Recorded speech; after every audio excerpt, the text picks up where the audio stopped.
Bonjour, aujourd'hui nous recevons Anuradha, qui est coach transformationnel et nous allons être sur le sujet de comment mieux gérer ses émotions pour entreprendre.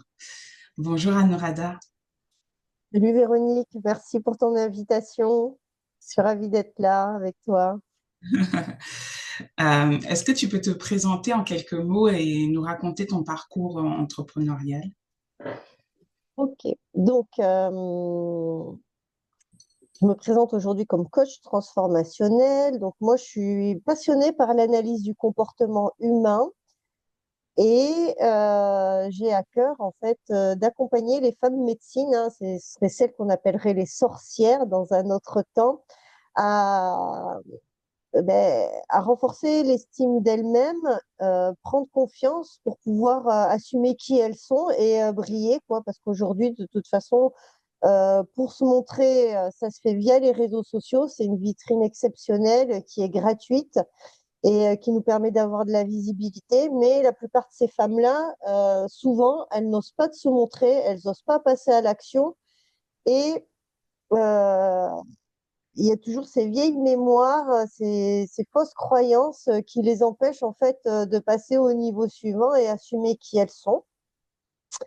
Donc voilà où j'ai décidé de œuvrer, d'accompagner toutes ces belles âmes. Cette aventure, elle a commencé pour moi il y a un peu plus d'un an et demi, suite à l'achat d'une formation closing. Je me suis dit, tiens, je vais aller explorer, ça m'intéressait. Moi, j'adore le contact humain. J'étais déjà dans des communautés à vouloir créer un nouveau monde, hein. Ça fait déjà une bonne quinzaine d'années, mais je savais pas trop où me positionner, aller me cacher dans un écolieu en montagne ou, ou être thérapeute ou je ne sais quoi. Et la vie m'a ramené ici sur les réseaux sociaux et on m'a dit, il faut que tu te montres. Donc voilà, je suis là pour servir la source, te dire. Voilà. Ouais, on est sur la même lignée, ça me fait plaisir. Ok, c'est vrai que tu parles beaucoup d'équilibre, d'équilibre dans tes partages et tout ça. J'ai regardé un petit peu. À quel moment tu as pris conscience que la gestion des émotions, c'était un enjeu clé pour ton entreprise? Euh, Euh, Et Elle pour... vient, ça a été lorsque j'étais en train de regarder si je serais capable en fait euh, de, de créer, de gérer, de prendre en charge la partie de la prospection, de la gestion financière parce que mine de rien, il nous faut des outils. Tous ces outils-là, ils nous demandent un minimum d'investissement. En fait, la gestion émotionnelle, elle se fait à partir du moment, est-ce que je prends une décision? Tu vois, déjà, le premier step, c'est ça. Est-ce que je suis capable de prendre une décision?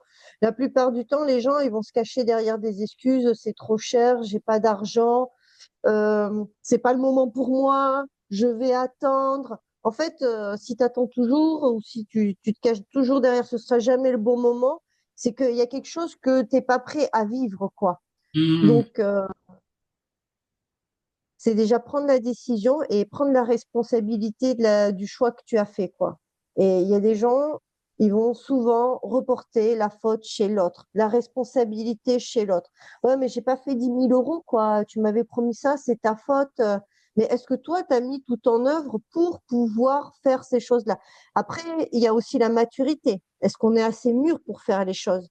Alors, si t'es pas assez mûr et que tu le prends pas, tu peux partir dans du burn-out parce que tu t'es fatigué, tu es dans des émotions négatives, des pensées négatives. Donc, tu vas pas chercher l'alignement et le flot de la vie, ce qui fait que ce qui pourrait être facile pour toi, ça devient contraignant, difficile et tu bascules, tu vois, dans une autre énergie. Donc, la gestion émotionnelle, elle rentre en compte là dans le sens où, OK, j'ai une difficulté. C'est quelle est mon auto-efficacité, ma capacité à rebondir, quoi. La discipline, c'est savoir que toute chose est parfaite, tu vois, que je suis en train d'apprendre quelque chose. Qu'est-ce que cette expérience-là est en train de me montrer pour pouvoir passer au niveau suivant? Donc, Mm, c'est pour ça que la gestion émotionnelle, elle est importante parce que si tu n'as pas une grille de lecture et si tu n'es pas en capacité d'écouter et de voir un moment où tu es dans la limite, ben, tu peux basculer, faire un burn-out, un cancer, mm. partir en Ouais, déprime, alors qu'on vit une merveilleuse aventure, quoi, celle du dépassement de soi et de la réalisation. c'est ça. Alors que, tu vois, Complètement, je te rejoins là-dessus. C'est vrai que quand on démarre une activité et tout ça, on peut être vite débordé par toutes les multiples casquettes qu'on a à mettre, toutes les nouvelles choses, toutes les nouvelles compétences qu'il y a à acquérir, tous les nouveaux outils qu'il y a à prendre en main, les responsabilités que l'on s'engage à prendre aussi et toutes les difficultés qu'on peut rencontrer sur le chemin avec la prise en main de tout ce système de fonctionnement. Donc forcément, ouais, effectivement, ça devient vraiment important et essentiel de pouvoir gérer ses émotions là-dessus, quoi. Est-ce que tu as déjà vécu une situation où tes émotions ont influencé tes décisions ou ta productivité et comment tu as réagi? oui, ben, c'est quand j'ai lancé mon troisième challenge. Donc, j'avais aucune inscription. Et j'ai refait la même chose que j'avais fait dans les précédents, c'est-à-dire plus d'une centaine de messages sur Messenger, contacter les gens et, euh, et j'étais fatiguée, quoi. Donc, Mm, j'aurais pu chialer, me dire, ouais, je suis trop nulle et tout, ça va pas, pourquoi ça marche pas, c'est moi. Et en fin de compte, j'ai dit, j'ai compris que j'étais pas sur la bonne voie, quoi. Et j'ai choisi de mettre un stop, quoi. J'ai dit, OK, je vais garder que l'essentiel, ce qui est important de maintenir dans la routine quotidienne pour pouvoir continuer à avancer, mais je vais le faire d'une autre façon, quoi. Je vais aller chercher qu'est-ce qui est essentiel là. Donc là, je fais appel à ma capacité à rebondir, hein, et en regardant en fait, ok, ça n'a pas marché, mais est-ce que c'est ce que j'ai vraiment envie de faire, tu vois? Je fais un travail profond sur moi-même et une introspection. Donc là, je prends conscience que bah, ce que j'étais en train de faire, je le faisais pour me prouver à moi-même que j'étais capable. Donc, ok, j'ai coché la case, je suis capable. Ensuite, il y a la deuxième case, est-ce que c'est possible? Est-ce que c'est possible pour moi de faire quelque chose de différent? Oui, c'est possible. J'ai les données, j'ai les informations, il y a juste à le structurer et à le créer. Ok, donc c'est possible pour moi. Et la troisième, c'est est-ce que je mérite? Oui, en fait, je mérite de développer une activité qui me ressemble et d'aller vers une autonomie financière. mm. Voilà. Tu vois, j'ai été valider les trois choses qui me permettaient à moi d'avancer. Génial. Et du coup, tu Voilà. as su rebondir par Mm, rapport. mm. Tu as trouvé tout de suite le bon mindset, si on peut dire ça comme ça, Ouais, pour pouvoir rebondir. tout à fait. En fait, ce qu'il faut regarder, c'est il y a des personnes, elles se lancent et elles prévoient pas de matelas. Tu vois, moi, je parle aussi d'argent et c'est hyper important.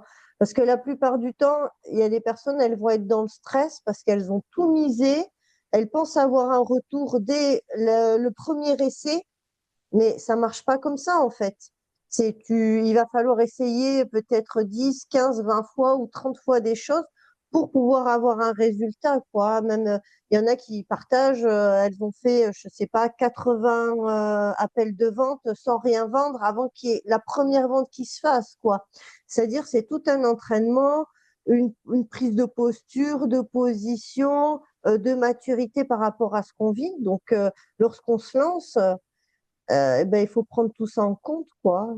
Mm, penser à un fonds de roulement ou à avoir une activité à mi-temps ou un chômage ou quelque chose en fait qui nous permet de rester dans de la quiétude. mm, Parce que la gestion émotionnelle aussi, c'est le financier, quoi. C'est tout le monde a besoin de payer son loyer le mois prochain, d'acheter des courses. Et si l'argent ne rentre pas et que ben, tu te mets en stress pour faire des appels de vente et que tu vends pas, et ben, tout ça, ça fait effet boule de neige, quoi. Et tu peux te sentir mal, hein. mm. Donc, c'est aussi préparer sa reconversion, le lancement de son entreprise, parce que c'est un projet qui va durer jusqu'à le dernier jour de ta vie, quoi. Mm. Quand on devient entrepreneur, c'est parce qu'on aime ça, quoi. On aime le contact avec les gens, on aime ce qu'on fait, et c'est on n'attendra pas la retraite, quoi. Quand tu commences à dealer comme ça, et que tu comprends que tu es créateur et que tu peux créer de l'argent à travers ce que tu es et ce que tu offres, tu as une autre vision de la vie, hein. Mais carrément, mais c'est clair. Tu te considères un petit peu comme une femme plutôt extravertie ou introvertie? Ouais, ça dépend. Moi, je dirais que j'étais plutôt introvertie, tu vois, dû au fait à des traumas de négligence, quoi. Mais la vie, en fait, m'a amené à oser, quoi, et être extravertie, hein. Et Hmm, d'ailleurs, j'ai fait une séance comme ça avec Edla parce que comme j'avais cette blessure d'abandon et de rejet très forte chez moi, quand je me retrouvais dans un rendez-vous d'auto-entrepreneur, tu vois, apéro auto-entrepreneur, les gens me parlaient, j'avais ce truc-là, oh, il va pas m'aimer, je suis trop nulle. Et depuis que j'ai fait la séance, tu vois, ça m'a aidé, je suis beaucoup plus ouverte, je peux être au milieu de 300 personnes, je vais trouver avec quelqu'un avec qui parler, je vais engager la conversation et ça va être facile, quoi.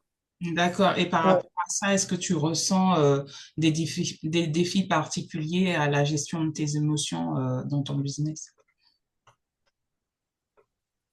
Ouais, il y a toujours, tu sais, la peur de pas être aimé, de pas être ceci, de pas être cela. Mais comme je t'ai dit, j'ai même fait 2 séances, hein.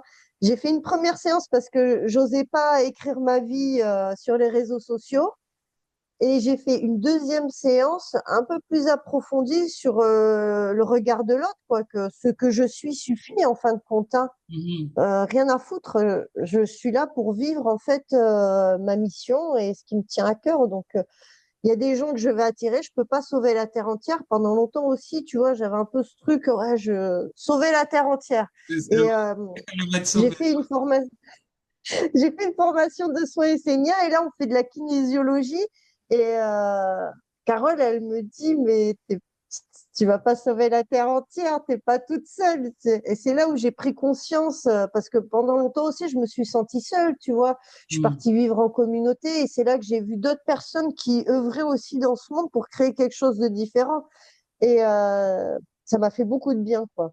Et Mhm. donc là, je sais que ben, chacun est à sa juste place pour certaines personnes et la source t'envoie les personnes qui ont besoin de toi, quoi, tout simplement. Et c'est juste à toi d'être ouverte. Ouais, et d'être à l'écoute Certain. pour pouvoir Ouais, accueillir ces personnes dans ton champ. carrément, carrément. Complètement. Quel outil ou pratique utilises-tu pour mieux comprendre et canaliser tes émotions au quotidien? Est-ce que tu en as Ben, il est tout simple, hein, c'est le silence, hein. des routines, des choses comme ça? Moi, je pratique le yoga. Ça Mm, aide beaucoup aussi hein, pour le centrage. Euh, J'aime bien aller me chercher des méditations sur YouTube, suivant ce que j'ai besoin, ancrage, repos, libération. Mais c'est surtout le silence, quoi. Arriver, arriver à se poser et être dans le rien. ça, c'est bien. Parce- Voilà. Il y a la forêt aussi qui est très bien, aller en forêt, l'énergie des arbres. Moi, j'ai fait de la sylvothérapie aussi, j'ai trouvé ça exceptionnel. C'est Voilà. top, ouais. Euh, Et comment tu fais pour gérer le stress et l'anxiété liés à la prise de décision? On en parlait tout à l'heure, justement, au tout début, Mhm. à la visibilité ou aux incertitudes du business. Et comme je te disais, en fait, je m'en remets à la source, quoi, à l'univers. Du coup, je me suis détachée de ça, hein, tu vois.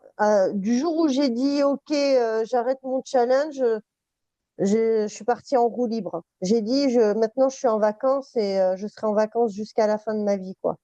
Et mine de rien, j'ai eu le même nombre de rendez-vous que lorsque j'étais à fond. Voilà. C'est ça Ouais. qui a été incroyable, tu vois? C'est-à-dire, je suis partie en roue libre, j'ai lâché prise, j'ai dit, OK, c'est comme vous voulez. Et je veux plus ça. En fait, c'est toi qui fais un choix de ce que tu as envie de vivre en fin de compte, hein. C'est est-ce que je veux ça ou ça? Ben, je veux ça. Ben, OK, alors. Et il y a juste à être, en fait. Être en présence, tu vois, faire le silence pour sentir. Et moi, tous les matins, ben, mon rituel, je demande à mes guides, à tous ceux qui m'accompagnent, de mettre sur mon chemin tout ce dont j'ai besoin dans la journée. Et en fait, je me laisse porter. C'est pour ça qu'il n'y a pas le stress. Je dis, OK, je vous fais confiance. Et ben, chaque jour, ce que j'ai besoin, ben, ça vient. Ah, ben tiens, une idée juste en scrollant. Ou je m'inspire beaucoup des autres aussi, hein, parce que nul n'est créateur, hein. Mm, Il n'y a qu'un créateur. Nous, on n'est que des canaux qui recevons l'information, qui recevons les dons, et on est un instrument de son amour, hein, je suis tout complètement. simplement. Ouais. Voilà, donc en fait, c'est juste conscientiser. C'est un instrument de son amour, il s'occupe de tout. Il y a juste à être ici, quoi, en présence, en toute humilité. Mm. Donc tu fais confiance un petit peu, on va dire, à la vie, à l'univers, et tu fais en sorte d'être dans cet accueil. Dans le présent. Ouais. Je suis dans le présent, voilà. C'est ce que j'ai envie de dire. Je suis pas dans le passé ou dans le futur en train de me projeter. Le futur, je le connais pas. Et le passé, je l'ai déjà vécu. C'est bon, j'ai coché les cases, j'ai validé certaines choses. Donc maintenant, je vais beaucoup plus vite parce que mon cerveau, il a emmagasiné l'information. Donc ça devient plus facile. OK, ça c'est validé.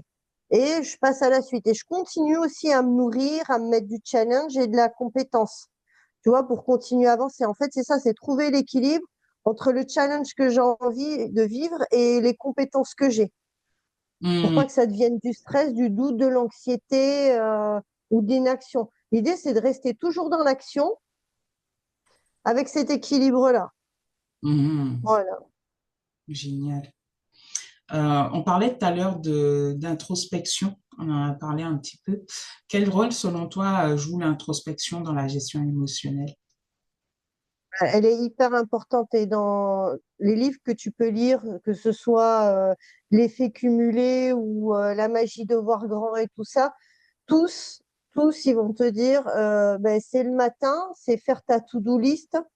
Le soir, c'est pareil. En fait, l'idée, c'est de se coucher le soir et d'être OK avec soi-même. C'est-à-dire, tu n'as peut-être pas fait tout ce qu'il y avait sur ta liste, mais tu dis, OK, je vais le reprogrammer. C'est toujours être OK. Je l'ai pas fait, je l'ai pas. Pourquoi je l'ai pas fait et aller chercher. C'est ne pas s'endormir en se disant je suis nul, j'ai pas été jusqu'au bout. Non, c'est plutôt OK, j'ai fait ça, j'ai avancé sur ce point-là. OK, demain ou après-demain ou à ce moment-là quand je serai bien parce que j'ai besoin de ça pour le faire, je vais le faire. Oui, avoir un dialogue constructif, en fait, ça t'aide à avoir un Tout dialogue à fait. constructif, Ouais, envers toi-même et trouver les causes et pouvoir mettre en place une action correspondante à ouais, ça, plutôt que d'aller s'auto-flageller et puis tout à fait, hein. Donc le matin, tu démarres avec un GPS, tu as une direction, tu sais. Et le soir, tu regardes ce que tu as fait, ce que tu n'as pas fait. Et ben, si tu l'as pas fait, c'est OK, hein. Et tu le reprogrammes. Ou tu peux dire aussi, ben, si je l'ai pas fait, c'est que en fait, c'était pas important ou c'est pas utile non plus. Parce que on peut avoir aussi tendance à se mettre beaucoup de choses sur les épaules, mais des fois, il y a des choses qui ne servent à rien. Avec la moitié, ça fait autant ouais, c'est ça clair. fait la même chose. Donc, tu vois, c'est comme je t'expliquais, je me mettrais le stress au début. Et puis, quand j'ai vu que j'avais rien vendu, j'ai dit, bon, ben, je suis en mode vacances. Et quand j'ai vu que c'était pareil, j'ai dit, ben, je vais rester comme ça. Et je suis bien en plus, beaucoup plus créatif, tranquille. C'est ça, puis Euh, tu te charges et puis en fait, au final, tu finis en burn-out parce que tu as trop chargé la mule et tu fais beaucoup ouais, d'actions dans le vent et au final, ça t'apporte que du stress et de la fatigue. De... voilà. Et ce qu'il faut savoir, c'est que nous devenons ce à quoi nous pensons le plus souvent. Hmm, À partir du moment où tu es conscient de cette phrase, ben, chacune de tes pensées et de tes actions vont être réfléchies, quoi. Et l'introspection arrive là. C'est que tu vas réfléchir à ce que tu es en train de penser, à ce que tu es en train de te dire, et quelle est la meilleure façon ou les meilleurs mots pour t'emmener à l'objectif que tu souhaites, tu vois, à ta vision quantique, de hmm, là où tu vas arriver dans 1 an, 5 ans, 10 ans, quoi. Qu'est-ce qui est le plus efficient dans tout ça? complètement. Mhm. Ouais. Comment tu gères tes émotions lors des interactions avec tes clients, tes partenaires ou tes collaborateurs? Comment tu gères? suis en neutre, je suis en mode neutre. Je, je pratique la neutralité. Et quand ça remonte trop, je prends une bonne respiration et je la fais descendre jusqu'au chakra racine, quoi. Hmm, Neutralité. De toute façon, en lui, il y a une partie de moi est en lui. Donc, bah, c'est la compassion, la bienveillance et l'écoute active, quoi. mhm, C'est-à-dire, même dans la séance que je pratique, j'induis rien du tout. C'est le client qui fait tout le travail. Moi, je fais que l'accompagner. Donc, moi, je suis pas là pour juger ou je suis juste là pour voir si je peux répondre à son besoin et si je peux l'aider. mhm. Ouais, donc tu essaies le plus au maximum de rester neutre, Ouais, la neutralité, c'est ouais, de ne pas s'embarquer ouais, dans des émotions. Ok. Est-ce que tu penses que l'intelligence émotionnelle est un atout dans le leadership féminin? oui, oui. Ok. Est-ce que tu as un moyen de la développer pour toi?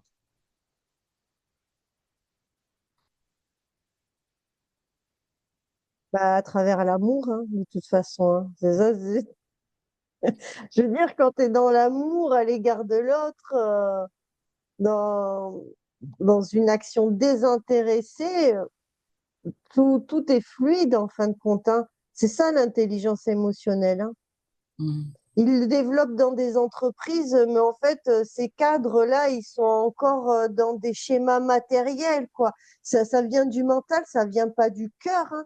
Donc, il y a une certaine dissonance, quoi, entre ce qu'ils peuvent écrire dans des articles et ce qui peut se passer, quoi. Et surtout que il y a une mémoire qui est dans l'ADN. Hein. Moi, je le dis pourquoi? Parce que je l'ai vécu dans ma dernière entreprise, tu vois. On a changé de directeur de succursale. Et ça avait rien à voir, quoi. Le monsieur, il est arrivé avec ce modèle-là, quoi, avec l'intelligence émotionnelle, mais comme dans les mémoires est engrammé, de toute façon, tous les cadres, c'est des cons, ou celui-ci, c'est comme si, mais en Ouais. fait, il faut donner du sens, et même, je peux te dire, hein, j'y étais pendant 3 ans avec lui à marcher, quoi, et ben même après 3 ans, en organisant des événements, en essayant de mélanger tous les services, il y avait encore des pensées négatives qui étaient engrammées dans l'esprit des gens, quoi. Mais ça vient pas de lui, c'est juste les croyances de chacun, quoi. Mais pour dire que, en fait, c'est un travail beaucoup plus profond, quoi. Hmm. Et c'est un gros chantier, j'ai envie de dire. C'est sûr Ouais, que quand tu démarres de loin, c'est pas évident, c'est pas quelque chose de, de forcément évident de. en fait, tu vois, il y a 3 niveaux, 3 types de générations. Tu as les jeunes de 20 ans, il y a nous qui sommes entre la trentaine et la cinquantaine, et après, tu as ceux de 60 ans. Ceux qui sont au-dessus de la cinquantaine, on va dire, et qui sont proches de la retraite, tu les feras pas bouger, quoi. C'est figé. Nous, on est entre les deux. Alors, on y va un peu tranquillou. Et puis, parce que nous, on est habitués à changer de boulot, hein. Ceux de la 50, 60 ans, ils sont quasiment restés tout le temps dans le même endroit. Donc, voilà, ça, c'est bien ancré. Nous, on a bougé, donc on est plus ou moins flexible. Et puis, tu as la nouvelle génération, eux, ils prennent quoi, comme ça vient. Eux, l'intelligence émotionnelle, ils vont la capter, quoi. Et c'est ce qui va créer, en fait, c'est ce qui crée les entreprises de demain, quoi, avec l'humain au centre. Oui, c'est ça. Et de Ouais. plus en plus d'entreprises mettent justement l'humain au centre et Ouais. plus à l'écoute de cette Mais intelligence. ils ont un problème au niveau du turnover, du recrutement. Ça coûte cher, hein, de former quelqu'un. Alors, sur un poste, quand tu as trois personnes qui passent sur une année, Ah oui. t'y réfléchis, quoi. Donc là, ils sont en train de remettre tout en question. Eux, ils viennent à l'intelligence émotionnelle parce que ils se rendent bien compte que l'ancien modèle ne fonctionne plus, quoi. La carotte, elle prend plus. Donc, il faut se renouveler, quoi, si on veut qu'il y ait des personnes qui restent, qui ont envie de travailler. Oui, carrément. Ouais. Quel conseil tu donnerais à une entrepreneur introvertie qui a du mal à gérer ses émotions et à prendre sa place? Je lui dirais de faire un travail sur elle-même, hein, d'aller regarder à l'intérieur et de renforcer l'estime d'elle-même, quoi. Voilà. Hmm. Moi, j'ai un programme. Mon programme, il est fait pour ça en plus, hein, pour les gens en fait introvertis qui osent pas, hein. Hmm. Ok, Mm. bah justement, où est-ce qu'on peut te suivre et te retrouver et suivre ton travail? Donc, il y a ma page Facebook, Anuradha Devidasi. J'ai aussi un site web, anuradhadevidasi.com. Et il suffit juste de me laisser un petit message sur Messenger. On prend un rendez-vous et on échange ensemble, tout simplement. Génial. Merci beaucoup, Anuradha, pour cette... Merci Véronique. Et bah, je vous souhaite un bon parcours et à une prochaine vidéo.